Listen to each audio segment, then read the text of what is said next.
Welcome to the Better Two podcast. I'm your host, Donna. Today's guest is Limahl. Limahl, you may remember from Kajagoogoo or The Neverending Story. Well, we do have a never-ending story. Well, it does have an end, but we talk about a lot. We talk about his rise to success. We talk about his relationship and so much more. So tune in. Hi, Limahl. How are you doing today? I'm good. I'm good. We had an amazing spring day in the UK. So it was 20 Celsius. What would that be in Fahrenheit? I don't know, somewhere like mid 60s. Nice. Glorious sunshine, a spring day. I went to my gym and there's a really nice terrace with people laying out in the sun like it was midsummer. And I sat out there for 10 minutes. It was so hot. I had to go in because I didn't have any sun cream. But yeah, I feel great. Lovely day. I cycled there, which is nice from where I live. All off road as well, because cycling can be scary, you know. Oh, yeah. Yeah. Especially if you're dealing with traffic and cars and everything else.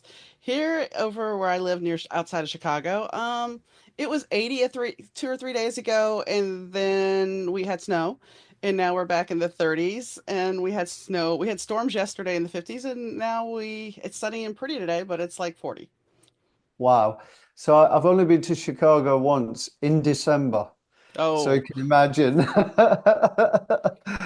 I oh, came out of the hotel on the first morning and I think about 3 feet of snow had fallen and everybody was out with their little machines and shovels. It was amazing how quickly they got rid of it, but I guess you're used to it.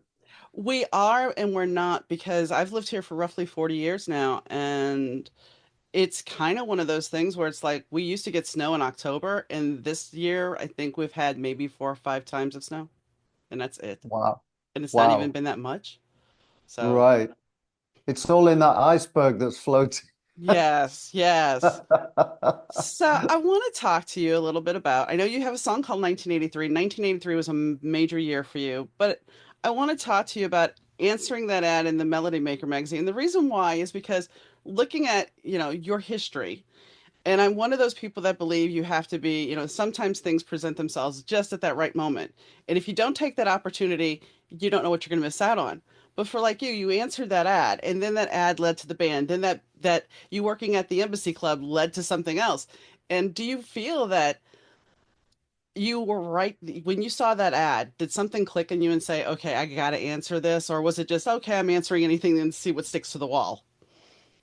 Well, Donna, it's interesting you put it that way because actually what happened was they answered my ad.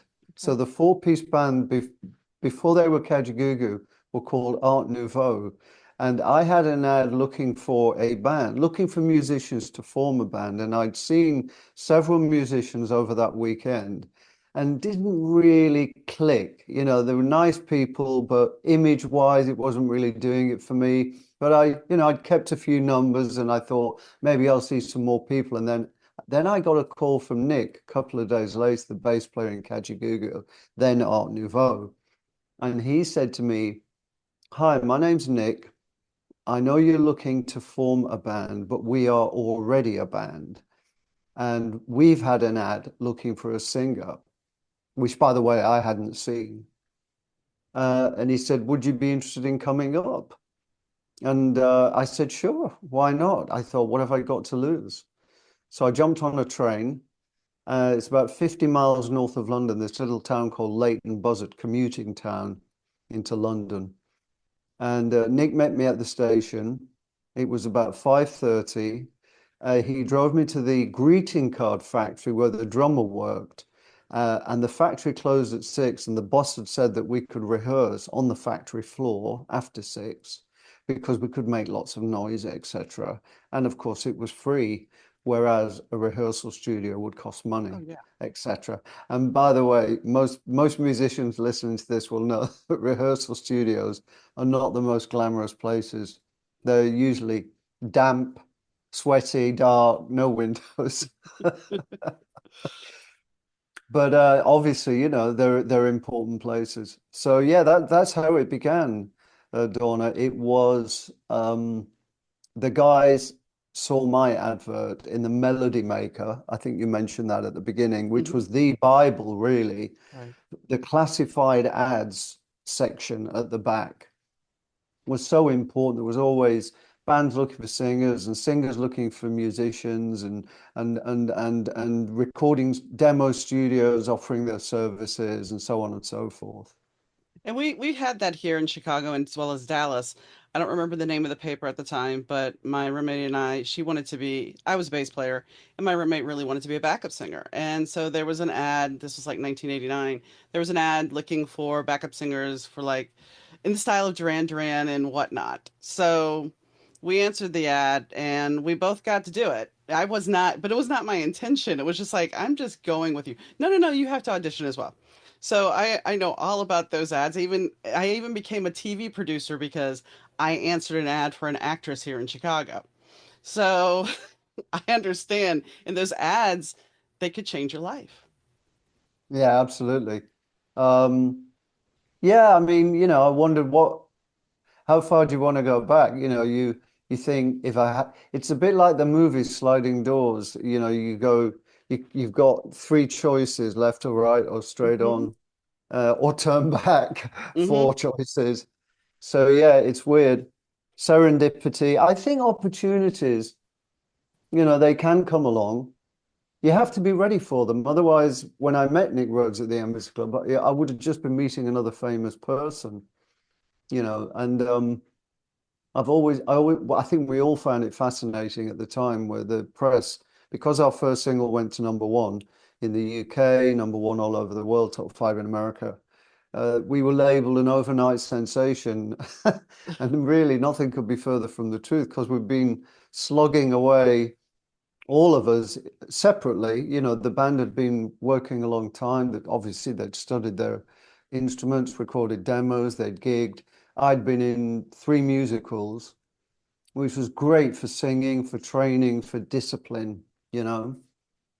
Because if you're doing 8 shows a week in Joseph the Amazing Technicolor Dreamcoat, you really do discover how this little vocal cord in your throat, what it likes, what it doesn't like, what upsets it, what makes it feel okay.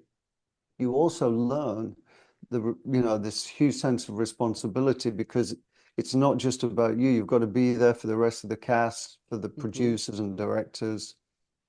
You can't let people down, and so you have to become a really team player. And that's an amazing learning curve. It really is. And that's why when I go to the theatre in the West End, I'm up there on stage with them. I, it just takes me right back. Well, and I think being in a theater could actually prepare you for being in a band because in a band, you have to work as a unit. No matter how much one person may excel at something, you have to be a unit at a certain point to be cohesive and come up with the material and the songs. You can't just say, well, look, these are my lyrics. That's it. I'm not doing anything else. You have to be willing to be flexible at times. Do you not? You do. And I think if you spend enough time with the band, the camaraderie comes across, the charisma, if you like, for want of a better word, it should come across this unit that's gelling, that has the same goal, the same aspirations. Yeah. Looking back, you know, it's amazing how we came up with this song Too Shy because we had such different backgrounds musically. The drummer was into a band called Devo. I I think know they them. were American. Hmm. Um, the bass player was into prog rock, progressive rock from the 70s. Steve Askey, the guitarist, loved Robert Fripp, the guitarist. I was quite middle of the road. And I liked that about the band. They gave me a bit of an edge, because left to me, I'd be singing, Andy Williams. Or I'd be crooning. No, no, I mean, I'm I know. joking. I know. I'm joking, but that's what I grew up on, at home in my small town as a young teenager. The Andy Williams TV show was huge in the UK. And of course, he's my favorite crooner, funnily enough. Of all the crooners, he's still the one for me. And I was very lucky because I got to see him at the Royal Albert Hall in London in the mid-90s. He came over because there was a resurgence of that great song of his. The boys watch the girls while the girls watch the boys who watch the girls go by. I do I. You know that Yes. one?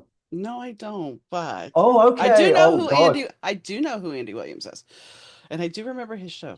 So, Yeah. but I don't remember He that he song. gave the world the Osmonds. I mean, come on. Yes, and I did grow up watching the Osmonds, and I even have their Barbie dolls. Wow. And No, I I got don't have those. I did buy a couple of records, and I love that duet with Donny and Marie. I'm giving up to Mhm. you.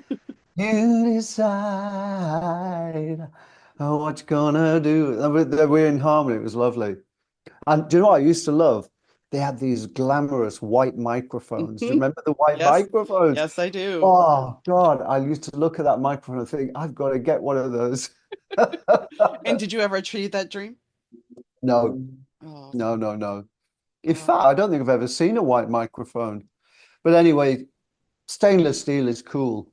yeah, I think the coolest microphones are the vintage looking ones. You know, all the yeah. musicians love to use those in their videos. I have a question. So, let's go back to the Nick Rhodes thing. You're working. What made you decide, hey, I'm going to ask him if he'll do this? I mean, that takes a lot of as I would Front. say, yeah. You know what? When you're 20 years old, Mhm.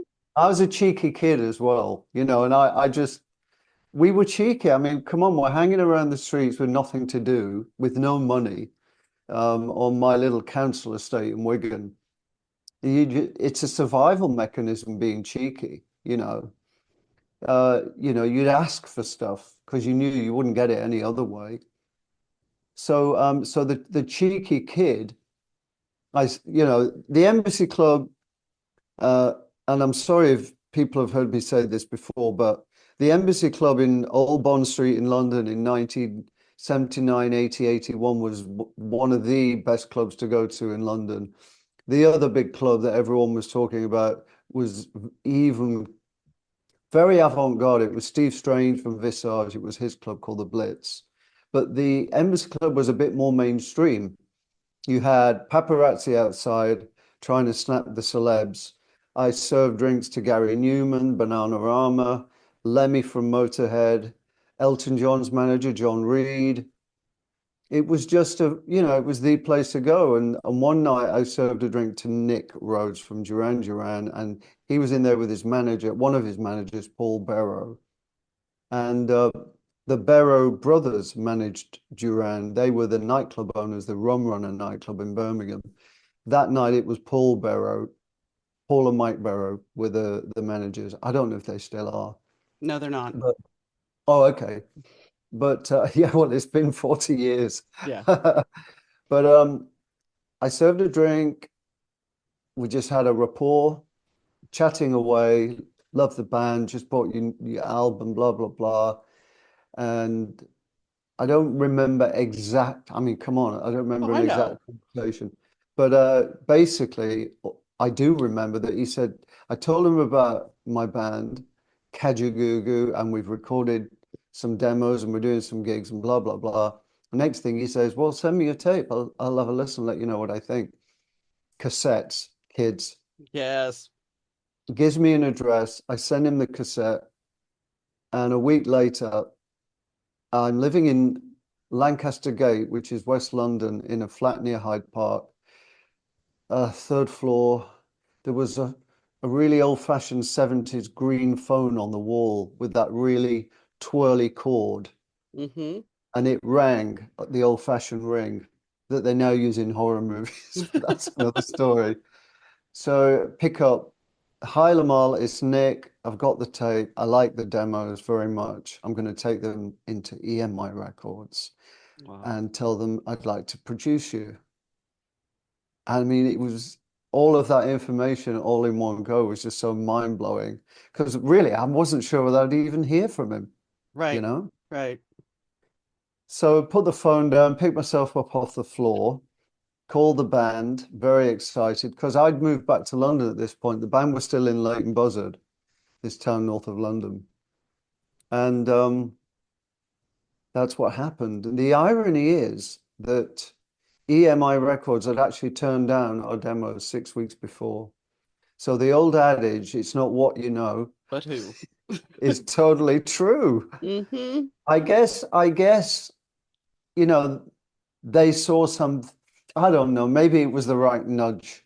If someone like Nick Rhodes was saying this is good, maybe they just, because I think they do get deaf, especially the corporates, Oh yeah. you know, and today it's probably even worse, record company, people complain that the industry is being run by accountants and lawyers, and all they care about is streaming numbers, but that's another story. I'm digressing. But here's So, the go ahead, sir. yeah, well, I was just going to say, so Nick, the wonderful thing was Nick was humble enough to bring on board the Duran Duran producer, a guy called Colin Thurston, sadly, the late Colin Thurston, who died young of cancer in his early 50s, bless him. Now, Colin was an old school engineer. He'd come from that real, you know, ethos of technical engineering, and what was required for I mean, when you're in a recording studio for the first time, it looks like back in those days, the cockpit of an aeroplane with knobs and faders Hmm. everywhere and little twinkling lights. And Colin knew how to operate everything. I remember he hired some fantastic equipment. So we had a bass drum, and he makes a phone call. Can you get me in that AKG, you know, sub something or other? I think it was like a valve compressor. He said it was going to add warmth to the bass drum and really make it punch. Things like that that I'm not even sure that Nick Rhodes would have, known about. So the combination of Colin and Nick was just perfect. And and here's an important detail, or as you Americans say, detail.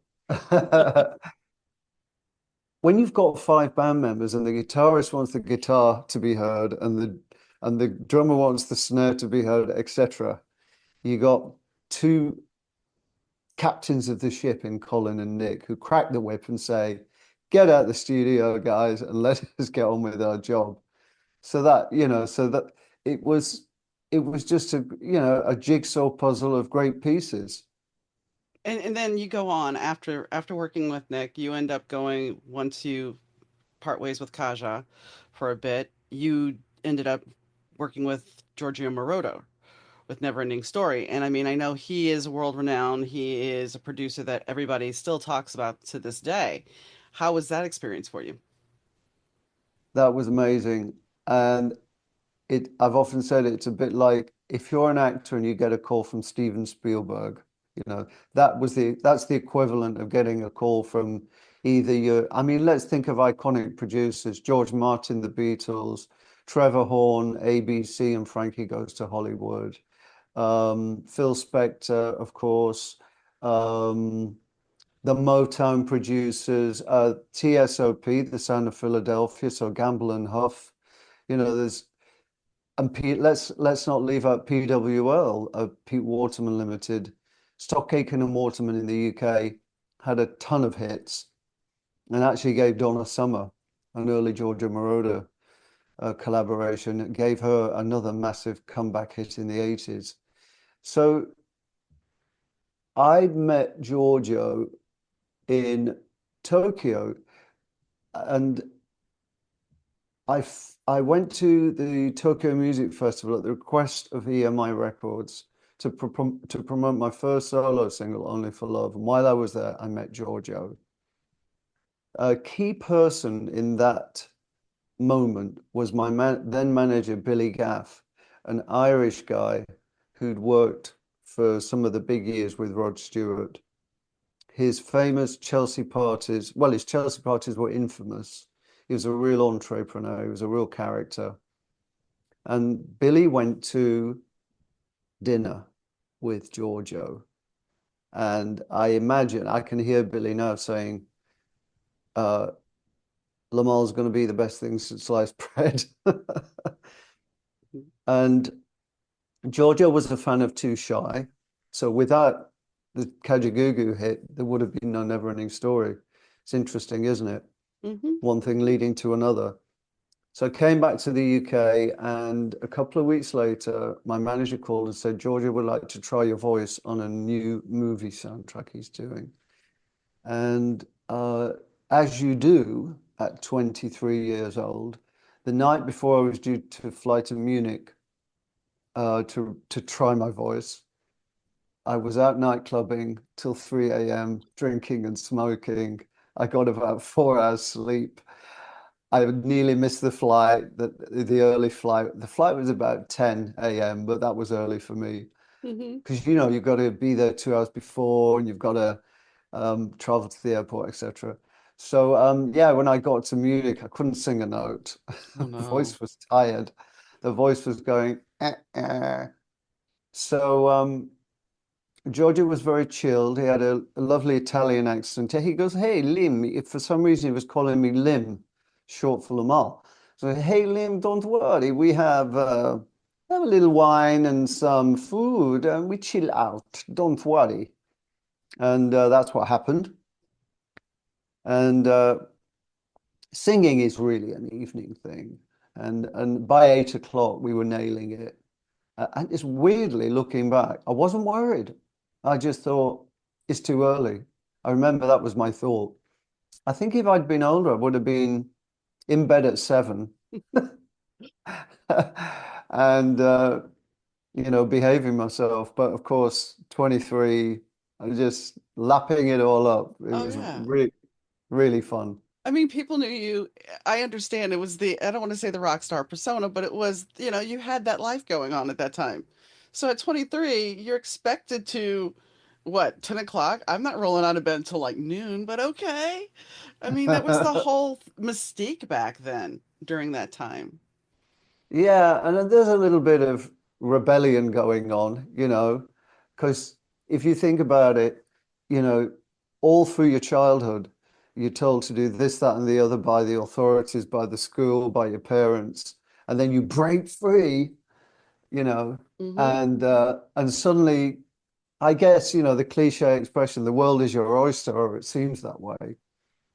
Um, And thankfully, I always had a sensible gene because I've been in so many situations, but I always had that sensible gene. So there were a lot of drugs around, and a lot of alcohol, and it's all free, and it's all being offered. But I was always sensible, and thankfully, I've come out the other side vaguely sane.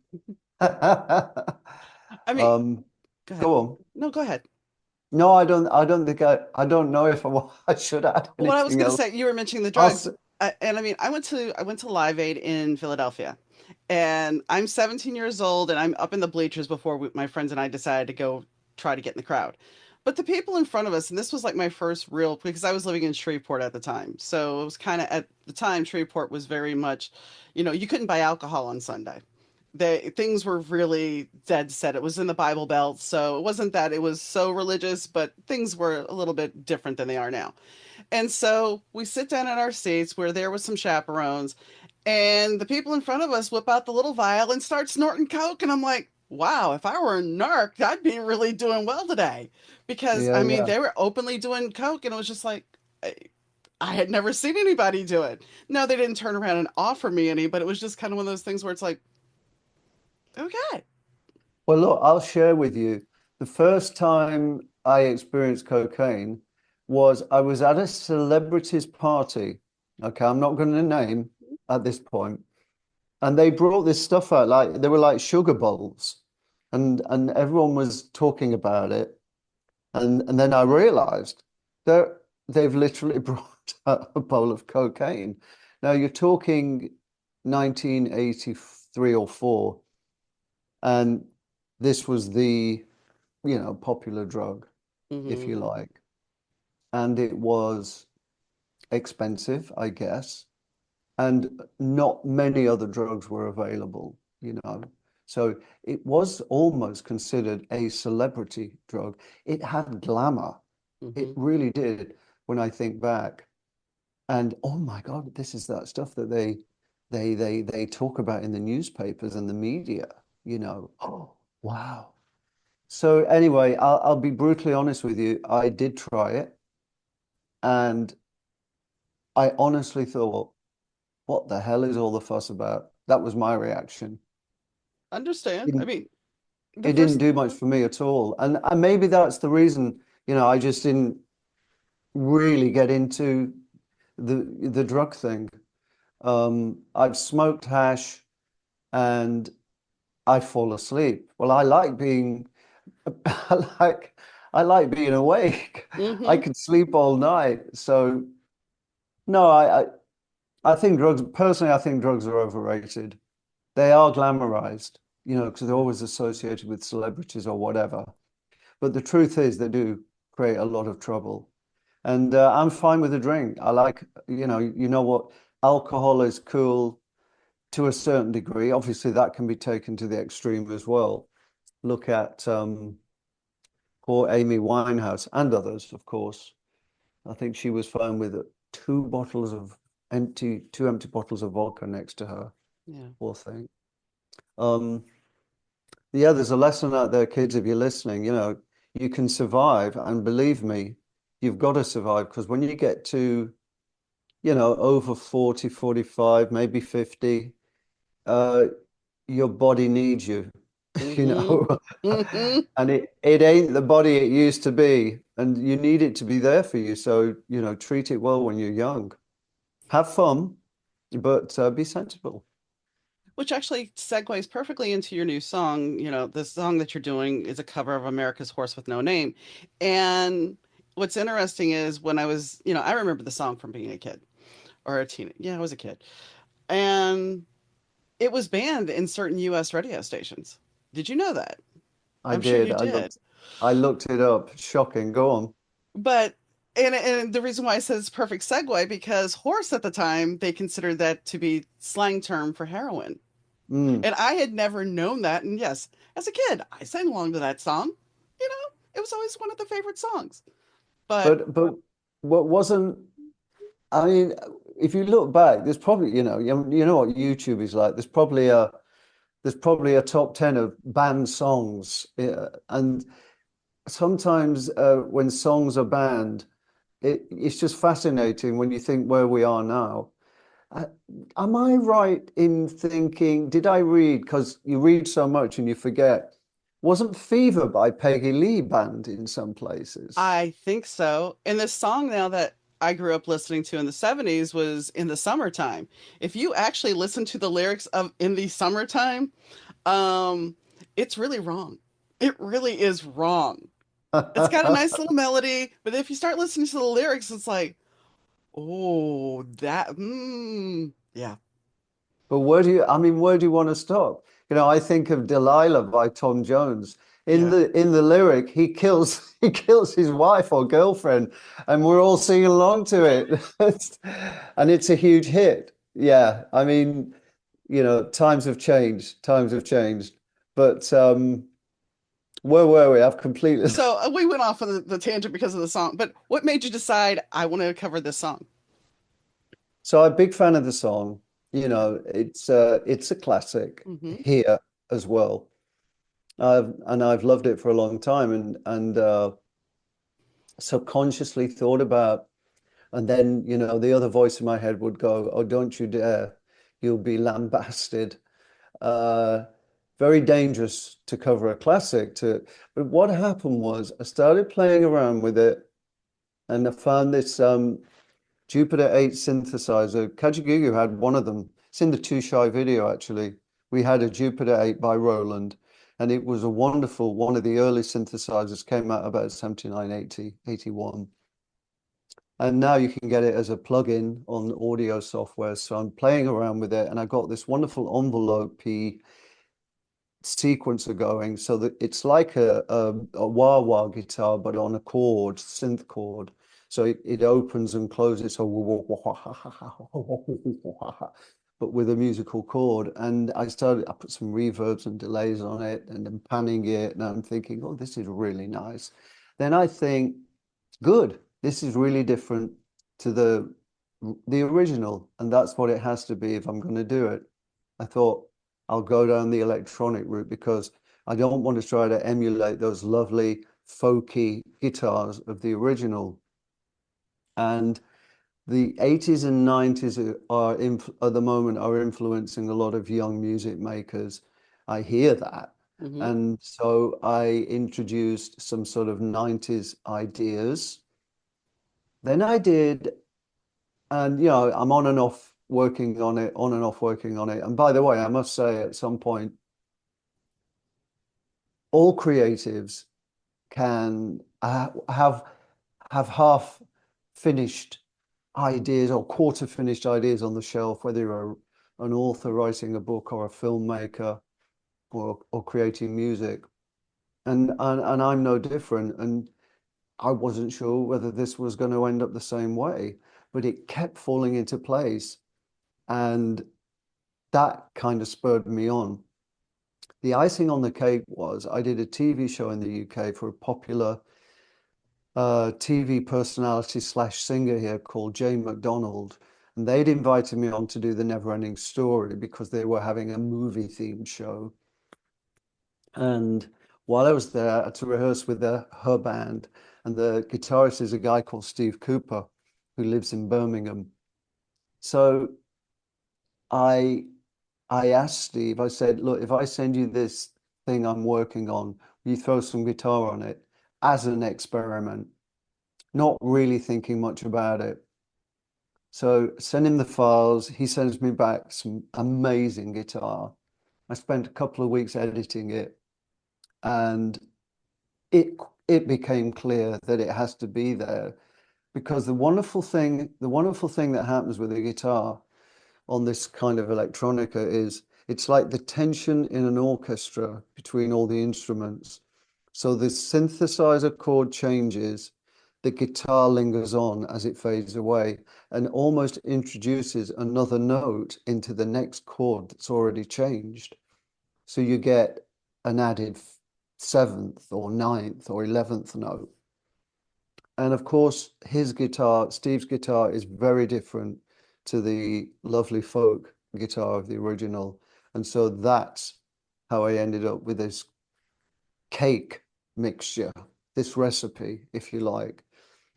It didn't come easy. Um, and I don't think tracks do come easy. Productions don't come easy these days because it's very competitive. And how many sounds, how many melodies, how many lyrics are left, you know? I would agree. And I mean, here's the thing. I want to say I've listened to the song. It's really good. It's not, by the time this podcast is out, the song will be released. I enjoyed it. It was a good cover, and I think you did it justice. I don't think you paid a good homage to it, but you made it your own. And that's a talent. I mean, I remember I drove all night. Celine Dion covered I Drove All Night, and I had a friend, and her daughter was in college, and her daughter was like, "Oh my God, this is the best song ever." And I'm like, "What? I Drove All Night by Celine Dion." I'm like, "That's not the original." She's like, "What are you talking about?" I'm like, "That's not the original." And so I had to show her. And I think by you playing this song, by you redoing this song, you're not only possibly helping yourself, but you also bring it to the attention of the original. Some people will go back and look at the original. Just like you having the resurgence with the Neverending Story and Too Shy, by being placed in TV shows, other people are finding it. And that offers a much more diverse audience than what is being presented as there's such a limited amount of airplay now on the radio, and most people don't even listen to the radio. They're always streaming their music now. So you Yeah, have to find an audience in a different way than you used to. yeah, yeah. Another thing about A Horse with No Name, it's not a song I could have ever written.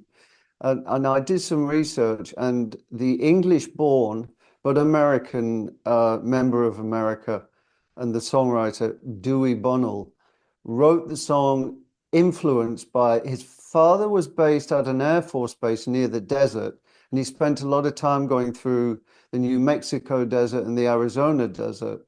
So where I'm from, there are no deserts. You know, True, true. that song was never going to come to me. And then, of course, it's such a great lyric. You know, it's like one of those crazy dreams you wake up from and can't quite work out how the hell did I dream that, you know? So that's another appealing factor for me, this the history of how it influenced the songwriter Dewey Bunnell. Then I want to ask you this. You took some acting classes and then you were in theater last October, correct? Uh, I think it was earlier than that. It was 2 or 3 years ago. Yes, I did do a theatre show and purely acting. When I started in theatre, they were musicals, so I was singing. And in fact, in Josephine the Amazing Technicolor Dreamcoat, there is no dialogue because that was the genre that Andrew Lloyd Webber and Tim Rice um, were putting out to the public. So Jesus Christ Superstar, rock opera, everything sung. How are you? I am fine. Take him over there. Yeah. Opera. Hmm. And I love opera, you know. I'll say I love it, but I've enjoyed it. Um, so, oh God, I've gone off on a tangent and forgot what I was saying. We were What talking was the about you doing question? theater, the acting the Yes. portion. Yes. So 3 years ago, I did a play called Earthquakes in London, and yeah, it was terrifying. I've played to 40,000 people at a music festival. This was a small theater, about 250 people, and I tell you, my heart was racing. Yeah, when it's silent and the words that you say are the audience are hanging on to every word they're listening. Yeah, there's definitely a pressure. And it scared the hell out of me, I'll be honest. And then I I chickened out, I guess. I chickened out. I thought, well, I because it was such a scary experience. And I thought, well, I'll leave it for a while and I'll do some music. And I haven't gone back yet. I don't know if I will. Why was it? I And what mean, I can understand partially it was intimidating because it's so intimate, but I'm sure you played clubs back in the day that were just as small. Is it because when you're singing you can put on a persona and when you're acting you feel more raw? I think it's experience. Okay. You know, I think I was thrown in at the deep end, really. And I think you have to, I think if you're an inexperienced look, if I regularly go out to music festivals and perform to 10,000 people, and I've done it so many times that, you know, I just go out, I embrace it, I love it. If you're relaxed, it relaxes the audience. There's an immediate connection. Um, and you know, I've got a few performer tricks up my sleeve, as you do. And I just haven't done enough acting, you know. Almost, I think you have to build up to it, you know. Hmm. Um, or be so supremely confident. Yeah. But I wasn't bad or anything. I was, you know, and I got some very good notes from the director, and there was a really nice camaraderie. But yeah, I wasn't sure. So maybe Anyway, music's always been, you know, what I wanted to do because I was the obsessed kid buying my singles, going out gardening, delivering bread, delivering newspapers, and saving my pocket money to go down to my independent record shop and buy the single that was in the top 20 that week. And then I'd go down to the youth club, which was held on a Tuesday and Thursday, Woodford Street Youth Club in Pemberton, a suburb of Wigan, which is in Greater Manchester. and I would drive everybody crazy with my latest single purchase. So it's always been music for me. Maybe that's really the reason. It could be. I mean, when you're talking, I still have my singles. I still have my singles from the 80s. I still have cassettes. I still have 12 inches. I have all of my collection still. And I do have some of my father-in-law's 8 tracks, which I think he might have an Andy Williams in there, but because they're vintage 8 tracks. So, and I even have some of my grandmother's 33 and a third, or not 33 and a third, 78s. So I have all that media. And the thing is, there's something different when you would go down to that store to buy that 45, that you would have the picture sleeve, you'd have the liner notes, you'd have all those things. And now, with it all being digitized, you've lost something. Oh, I think many of our generation would 100% agree. The value, the value of working to save that money and to go down and physically hold it, to walk physically to the shop to get it, to walk home, to take it out of the sleeve, to put it on the record player, to either press a button and the arm goes over automatically, or you just do it manually, and then you get the crackle, Hmm. and then the music starts. It was so exciting when my parents bought my first stereogram. You know, in the 50s and 60s, the albums would or singles would proudly label mono, Hmm. Hmm. like it was something good. And then stereo came along, and my parents, who were poor, and everything was bought on, in English we say, in England we say hire purchase. Was I that don't like know what you call layaway? Where you would it. layaway, you would pull it, you would put down money, and then you'd have to keep paying on it weekly, and then Exactly. you get it. Yeah. Well, in this case, you would get it immediately, but you would have to pay, Okay. on for 2 years or whatever it was, so you paid it off. It was a big thing here. But yeah, they got the stereogram, and the first record we they bought was Crackling Rose by Neil Diamond. Okay. Crackling Rose. I think that was before Sweet Caroline. But and then of course there became an Andy Williams album. Well, and Then then then there was a Stylistics album. They were huge in the UK, the Stylistics. then You you Make Me Feel Brand New. I remember that song. Sorry, No, I remember that song. Donna. You Make Me Feel Brand New. I think it was number one for like 3 months. It's Nice. just huge. Yeah, I'm trying to think what some of the other albums were. Well, I was gonna say, and then they had the stereo. My grandparents had the stereo where you could stack the records, and so it would play, and then it would drop the next one, and then it would play that one. Yeah, And but the thing is, the one thing that is lacking about vinyl, which is disappointing, the CD would let you hear it all the way through. The vinyl, you got to get up, you got to flip it over. yeah. But small inconvenience. That was all part of the fun. Yeah. My mum's friend Irene, uh, and they went out socially together. They was the same age.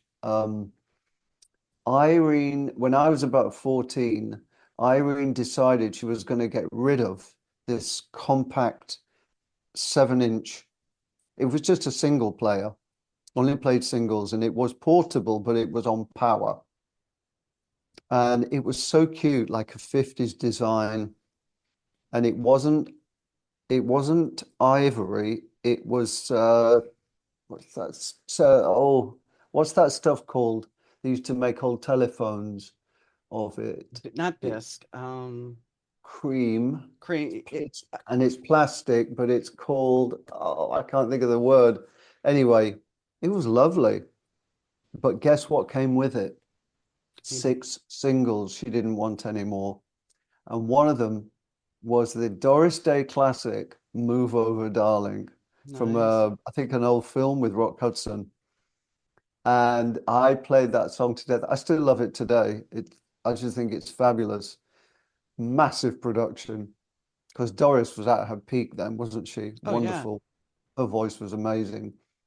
Another one was, oh, let me think, probably a British hit called Come Outside.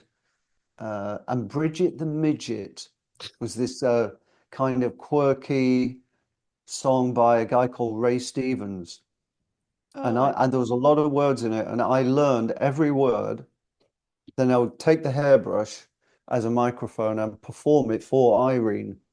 And every time she came round, you've got to imagine Irene, the real character, working class northern lady, and she'd say in her accent, "Come on, when you going to do that Bridget the midget for me?" Like this. And of course, I loved performing for her. So maybe that's where it all started. I don't know. it seems like that would be you had the audience that wanted to see you perform, and as long as you could continue to perform, I mean that's when we have adults respecting what we do, that's a gift. And so I would say definitely that most likely was what started your love of performing. I should dedicate my next record to Irene, shouldn't I? Yeah, Auntie Irene. She wasn't actually my auntie, but we called her Auntie Irene I because had an she was, go ahead. yeah, you had the same. I had an Auntie Rosie, and I had Aunt Rosie, and Aunt Rosie was a character. She was a barmaid. She would come home at sometimes four, most of the time at seven. I was like 3 or 4 years old, and apparently I started acting like this lady. So my mom did not know her. She went over and knocked on the door, and she's like, "Excuse me, I have a very impressionable little girl. Can you tone it down?" My Aunt Rosie looked at her and said, "F you," and slammed the door in her face. They became friends. But my Aunt Rosie Wow. had a collection of wigs, shoes, everything. So I understand completely what you're Oh, talking I about. love characters like that. Yeah. They're like the rebel of the neighborhood. But Hmm. bring it on, bring it on. So yeah, I mean, I think, and those people I think also help us have somebody else in our life outside of the constrictions of our parents. Yeah. That's very politically put, safely. I try to be safe sometimes, Yeah. sometimes, not always. Uh-huh. Uh-huh. Uh-huh. I remember my dad used to say to me, so I'd go out cutting, everybody had hedges. So I'd go around cutting hedges, take me an hour to earn 10p.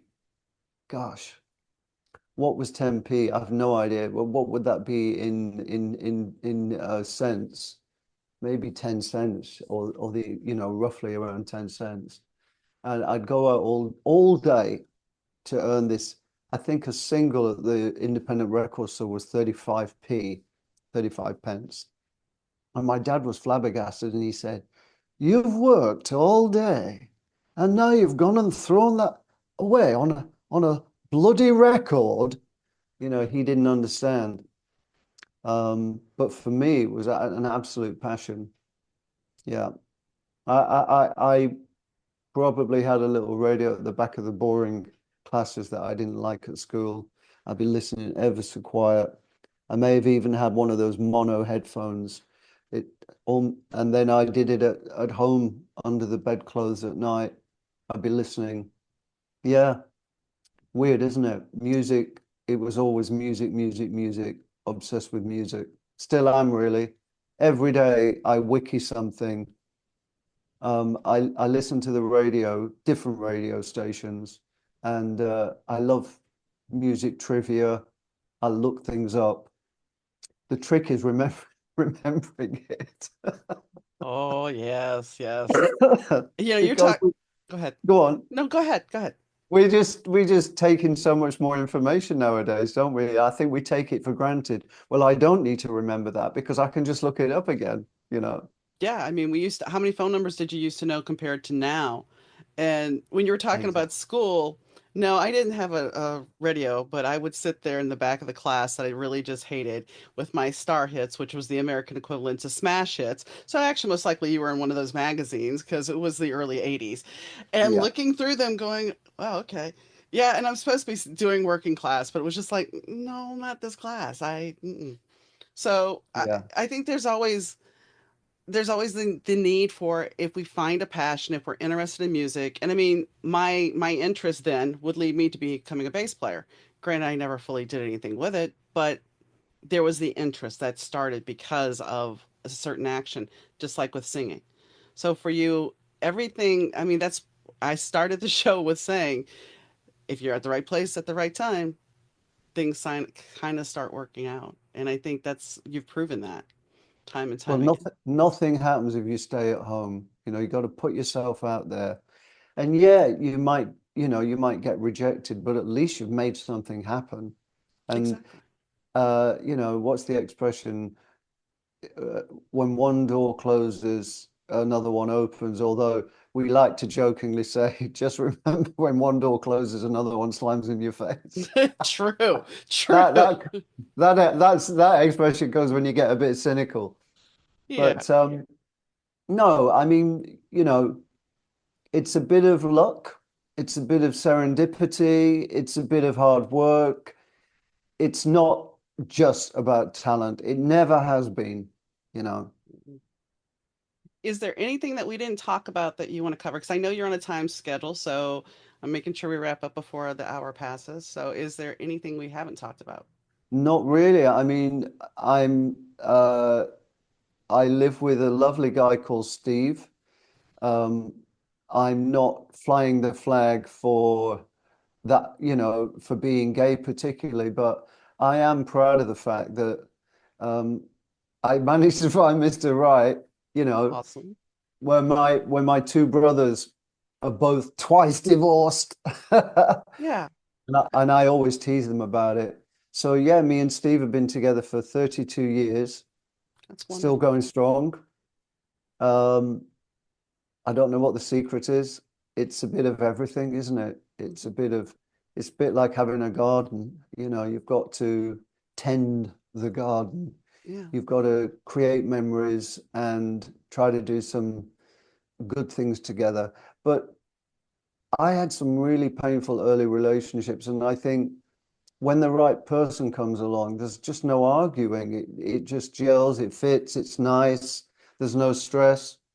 Yeah. I think maybe you have to be ready for that. I think timing is key. You know, if I'd if I'd met the right person before, because I didn't meet Steve till I was 34, 34, yeah. So maybe before then I just wouldn't have been ready. I don't know. But I I didn't particularly want to talk about that. But um, I am what I am. It's okay that you did because you know what? Love is love, and if you find a relationship that that has lasted the test of time and you've watched other relationships disintegrate, then why do we question it? Love is love, and if you happen to love a gentleman, or if the thing is, we want to put people in boxes, and we don't need to do that. We don't. I mean, I had a No, conversation recently because when I first left my first husband, my roommate and I went down to New Orleans, and my stepmother took us out, and my dad had one of his friends come along, and there's a picture of me, and I've openly talked about this before, of me kissing my friend and having my hand on the guy's crotch, and my stepmother showed it to my dad. And then my dad, of course, later on says, before I moved back up here, he's like, "So are you a lesbian?" I'm like, "No." But because of that picture, he thought that. And it was yeah, ridiculous. It was ridiculous yeah. because I was drunk. I was having fun. And if I did decide to be a lesbian, then that's my choice. But our parents kind of go, "Oh, why? If we love somebody and we're happy, that's all that should matter." I think maybe the reason I mentioned it is because it was such a struggle when I was young. There were no role models. And when I had girlfriends and I had some experiences with guys around the age of 16, 17.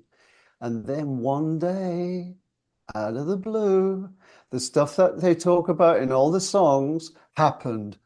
I, I can't, was it love or some sort of an infatuation? I don't know, but it was powerful.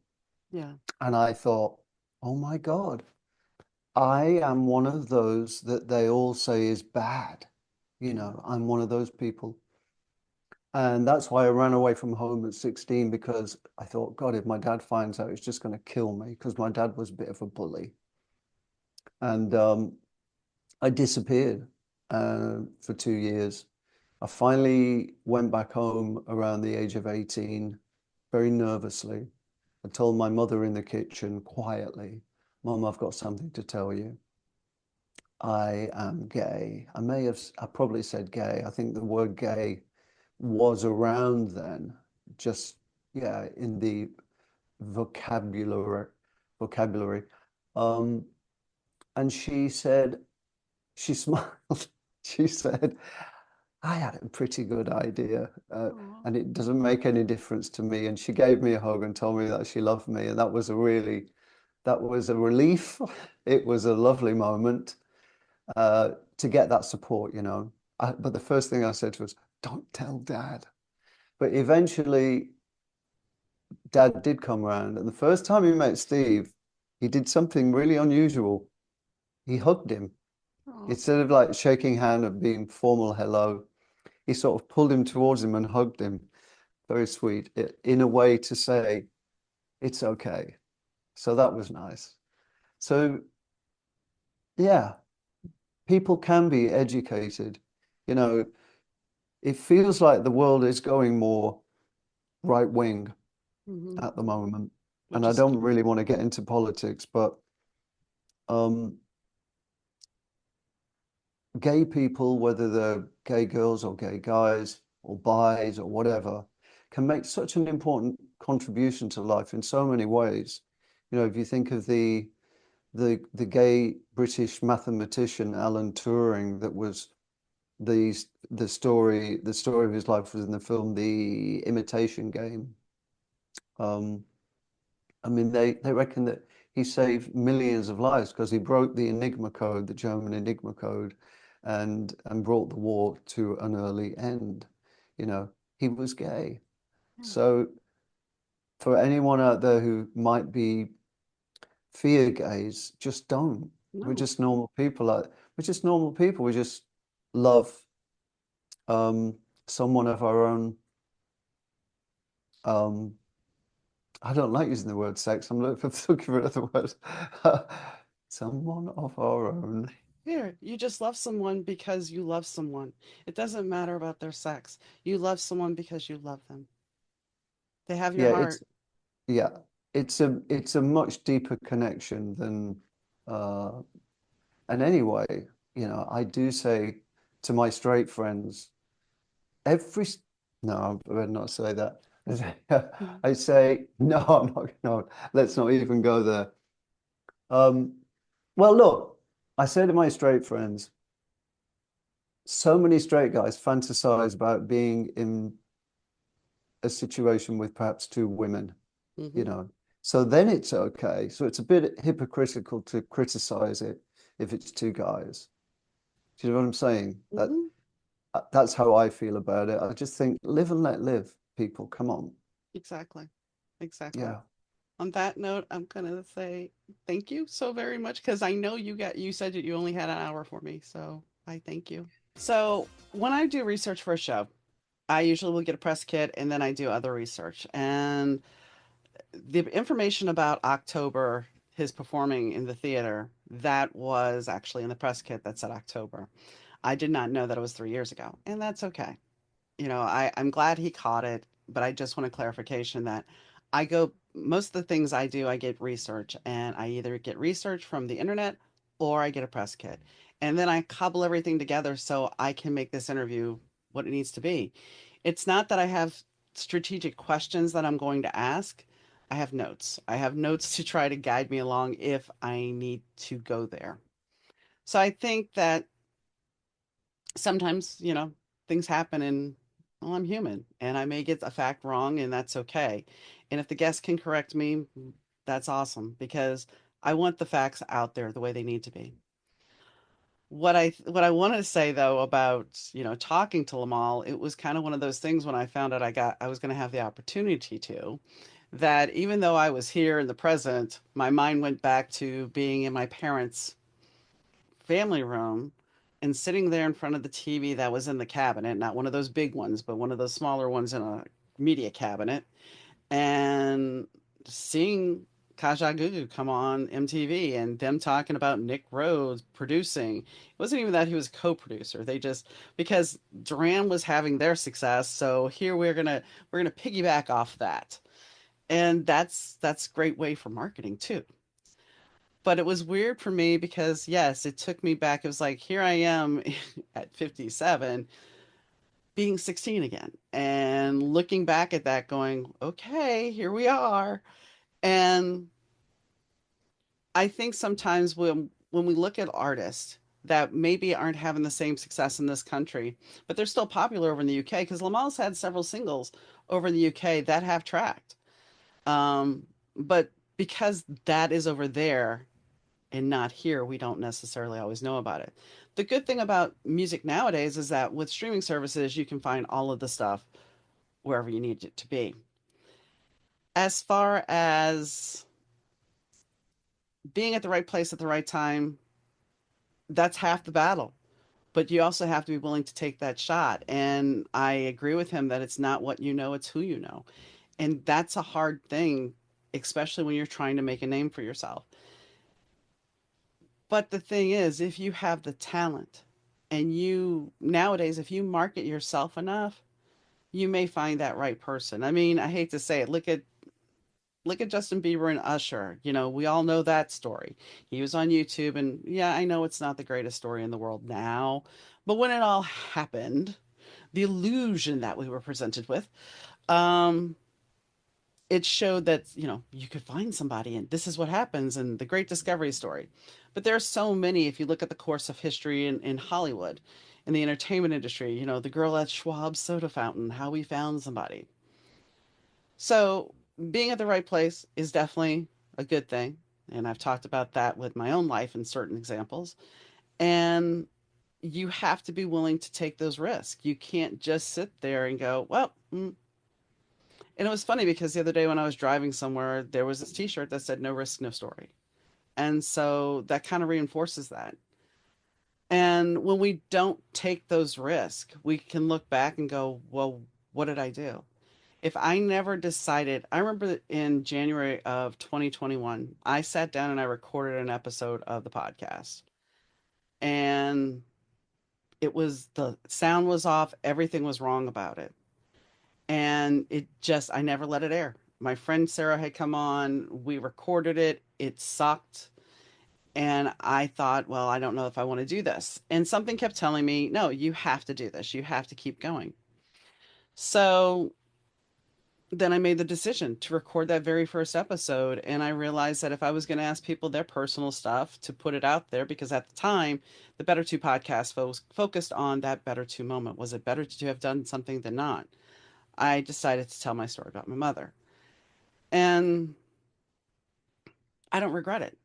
I don't regret it because that has led me on this amazing journey. And now the fact that I get to talk to different people than I was talking to before and people that I would only dream of talking to, you know.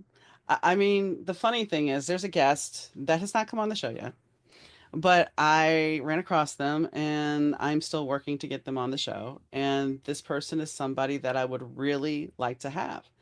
And hopefully one day I get them. And I will not say who they are because I don't want to jinx it. But when I stood in front of them, I asked them, I said, would you come on my show? And they said, talk to management. And so we've been trying to make that happen, but they've been busy and blah, blah, blah. But the fact of the matter is, I still took the shot. And sometimes you have to swallow your pride, swallow whatever fear you have, and just do it. Just do it. It's like giving the book to the person I wanted to give the book to. That was the one thing I set in mind that I wanted to do, and I did it. And so you have to be willing to step in and take that risk. Because as one of my friends told me a long time ago from a dream she had, and this person that is the one, you know, it was a person that I had admired, told her in this dream, tell her there's no memories without the risk. And that's true. And I have to look back at my life and think of all the memories I have because I took that risk. And I would say the same is true for Limahl. He's done a lot. If you look at his history, he's been in theater, he's been in musical theater, he's been in television, he's performed. He goes to these festivals and performs. And so I think we have to look at the bigger picture of if you sit there and you do absolutely nothing, what have you gained? because life is passing you by. You have to be willing to step in, step out, and do things. And that's the most important thing because your life, well, you got this life and you may reincarnate. But in this life, you need to make the most of it. And the one thing Limahl said is, yeah, you can have fun when you're younger. It's awesome to have fun when you're younger. But yeah, at between your 40s and your 50s, your body's going to start to betray you if you're not taking care of it. And you're going to be like, what the hell? So listen to him and listen to me. Take care of yourself. Make sure you're taking care of yourself. Because when your body starts to betray you, you're kind of like, what the heck?